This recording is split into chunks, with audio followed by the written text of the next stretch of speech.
Well, Kristen, getting reaction from voters here in Atlanta was quite easy. They actually organized a straw poll on their own during the debate and were keeping track of their opinions. And by the end of the night, you had Vivek Ramaswamy out of this watch party of about 30 people getting 5 votes. You had Ron DeSantis getting 2, both Nikki Haley and Chris Christie having a sole 1 vote. And get this, former President Donald Trump, despite not being on the stage, got 18. So that's really reflective of the vibe of the night here in Atlanta. But you don't have to take my word for it. A couple attendees agreed to stay after and give us their opinions. And Will, I want to start with you. There was a moment tonight that got a lot of people riled up. What was the moment that caught your eye, that left a mark on you? What left a mark for me was Nikki Haley being called out for being the warmonger that she is. At the same time, Ramaswamy holding up a notepad saying Nikki is corrupt. And that's going to be something that stands out really strongly in my mind and in the voters' mind. But they talk too much about Trump, a man that wasn't on the stage, but ruled the stage tonight. Yeah. And Chris and I. Hey there, guys. Welcome to the channel. So I want to talk about the 4th Republican debate last night on News Nation. And I'm not sure how many of you guys actually watched it. I don't think the ratings were very good. Most of these things have been a complete and total waste of time, so a lot of us haven't been watching it. But this one, I think, actually had some pretty big moments. Definitely some entertaining and enlightening ones. And the takeaway for me, apparently Nikki Haley and Vivek, they still can't get along. And here's how it's kind of gone between those two so far in all the debates. Vivek, like a lot of us, does not agree with Nikki Haley on foreign policy issues, especially in regards to foreign wars and America's potential involvement, whether it's financial or militarily, in those wars. And up to this point, Haley's response to Vivek has basically been to stay away from any substance, stay away from any real debate, stay away from any facts or figures, and just say that he doesn't know shit, right? That's what she wants people to believe. And she also wants them to believe that she knows exactly what she's talking about because she's got the experience. And sadly, if you look at the polls, it looks like that's working. And it's working even though a lot of the things that Vivek has said, especially when it comes to Ukraine, have either been true or have come true. And a lot of the ones that haven't come true yet look like they're going to come true. And Vivek made the point in this debate that regardless of her foreign policy pedigree, regardless of what she thinks she might know, or even more importantly, what she has convinced the Republican voters that she knows, she really doesn't seem to know what she's talking about. And he proved it in a way that has got to be pretty embarrassing.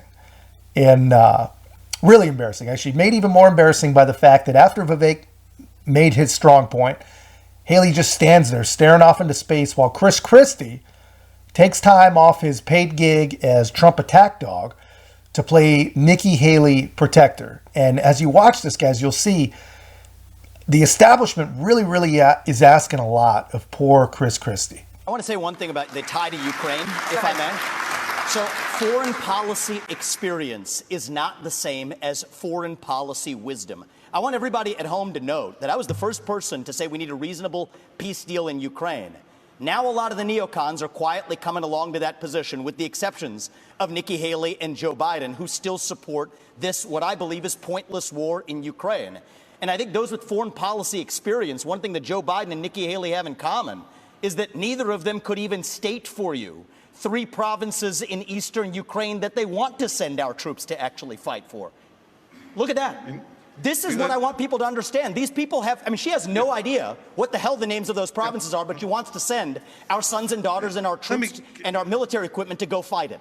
So reject this myth that they've been selling you, that somebody had a cup of coffee stint at the UN and then makes $8 million after, has real foreign policy experience. It takes an outsider to see this through. Look at the blank expression. She doesn't know the names of the provinces that she wants to actually fight for. And there's her puppet masters right there, the donors right there that are playing her like the puppet masters. Hold on.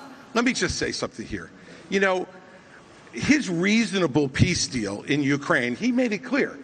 Give them all the land they've already stolen, promise Putin you'll never put Ukraine in Russia, and then trust Putin not to have a relationship with China. Let me tell you something. That's no reasonable. That's not my deal. That's not my deal. Yes, it's exactly what you said. You do this at every debate. I'll tell you exactly what it is. Don't interrupt me. I didn't interrupt you. Okay? You say this. You do this at every debate. You go out on the stump and you say something. All of us see it on video. We confront you out on the debate stage. You say you didn't say it, and then you back away. And I want to say exactly what I said, Chris. I'm not done yet. Well, this now is look. This is and nonsense. This man is spewing. This man is spewing nonsense. Let me tell you something. This is the fourth debate that you would be voted in the first 20 minutes as the most obnoxious blowhard in America. So shut up for a little while. I'm going to respond to that. We're going to let you respond to that. We're going to let you respond to that. I'll take Let him that. finish. I want to say something else. We're now 25 minutes into this debate, and he has insulted Nikki Haley's basic intelligence, not her positions, her basic intelligence. She doesn't know regions. She wouldn't be able to find something on a map that his 3-year-old could find. Look, if you want to disagree on issues, that's fine. And Nikki and I disagree on some issues. But I'll tell you this, I've known her for 12 years, which is longer than he's even started to vote in a Republican primary. And while we disagree about some issues and we disagree about who should be president of the United States, what we don't disagree on is this is a smart, accomplished woman, and you should stop insulting her. So I'm going to take this. I'm going to take several times over. Yeah, so you guys see that. That's pretty embarrassing, man. That's embarrassing for really everybody. For Haley, for Christie, for everybody on that stage, and most importantly for the voters, right? You know, and probably the first time that Chris Christie has ever gotten to use that word. He's probably heard that word a lot, but never gotten to use it.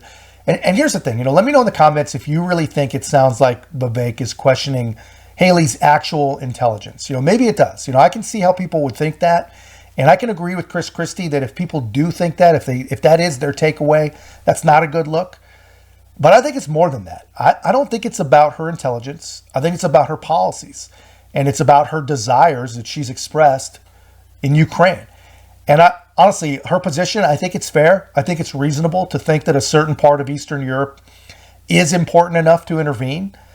But I feel like if you really do believe that, I think that it's also fair to expect her to be able to explain those positions. And if she can't explain what she's told us she believes in, maybe they aren't very intelligent. I don't know. But all that said, you know, whether Christie thinks that's a good look or not, how does he think that it really looks on a debate stage for him to jump in, you know, during Nikki Haley's very embarrassing blank stare and try to play some sort of hero? Because that is definitely not a good look, especially for Nikki Haley.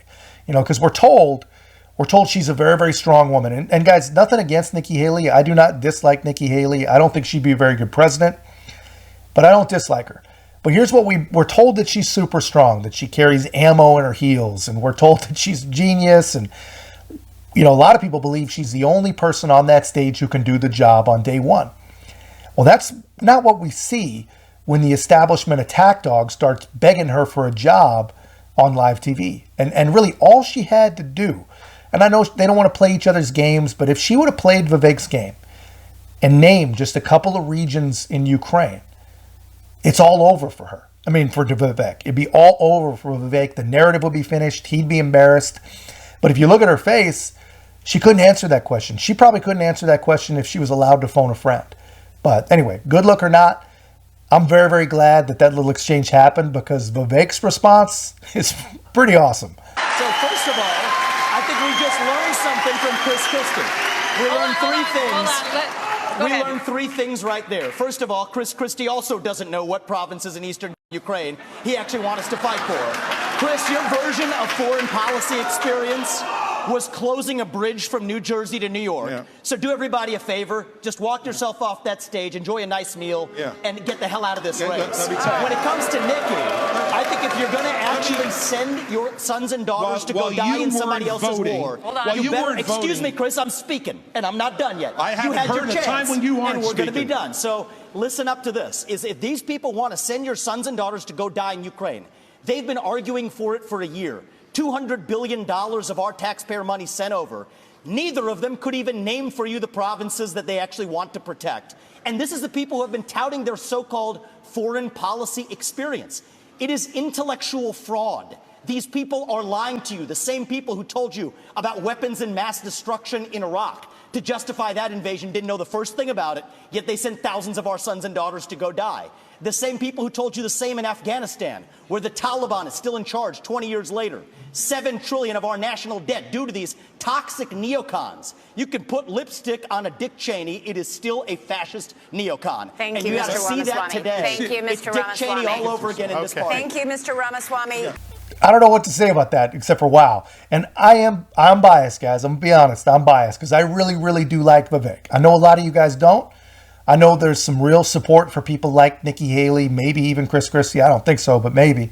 Some of us really do love an old establishment type, old guard Republican. I get that. And I also understand that a lot of people don't trust Vivek. You know, they believe he's tied to Soros. They think he's some kind of fraud or a big pharma plant, all those things. There's all kinds of things like that that are out in the internet, out in the propaganda mill. So I get all that, you know, but personally, I like the guy's style and I like his message. I agree with him on a lot more things than I disagree with him on. But where I would caution him, I would tread very, very carefully on the Iraq stuff, because bringing up Iraq is exactly when the powerful forces in government started to turn and started to weaponize themselves against Donald Trump. They do not like it when people try to explain any of their money laundering operations to the public. But anyway, guys, regardless of if you like the guy or you don't like the guy, it's hard to say that he's not having some really, really great debate moments, because he is. The guy is. And honestly, I'm not sure what he's playing at. I don't know if he really believes he could be president. I think it's possible, but I don't know if he really believes that. I think maybe he's just someone who really does have certain beliefs, and win or lose, he's going to play a major disruptor, I think, and as he plans for the future, because he definitely could be president someday, but I'm not sure. You know, I do know that he's making a lot of enemies, powerful government enemies, powerful media enemies. He even found a way to alienate basically the entire RNC in the last debate, which if you didn't see that, that was pretty awesome. And honestly, all these enemies that he's making, right? I think it's fair to say that he's not making them by using vitriol or slander. He's not using lies. He's actually using actual facts. He's using the truth, and he's really using their own positions.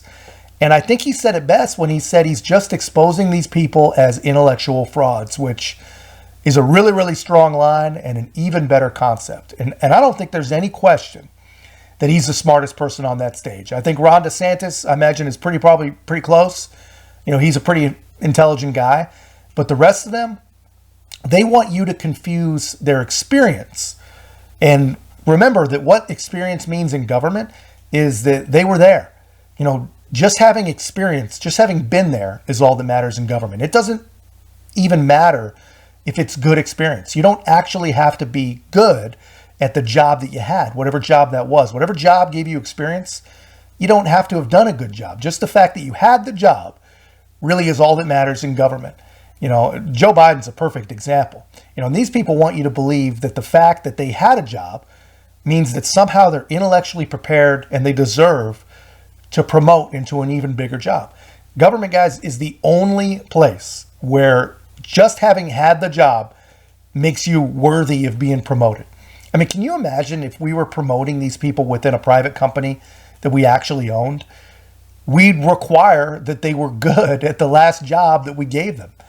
And I wish that we did that, man. I don't understand why we don't practice that same principle when it comes to promoting someone in government. I wish that we did, you know, because this is the result when we don't. You know, we have people on that stage that, believe it or not, are in real danger of becoming president of the United States. People who may want to wage war in parts of the world, probably actually any part of the world, because, you know, they're told that that's what they should believe. If you hear Vivek tell it, you know, their views are essentially purchased.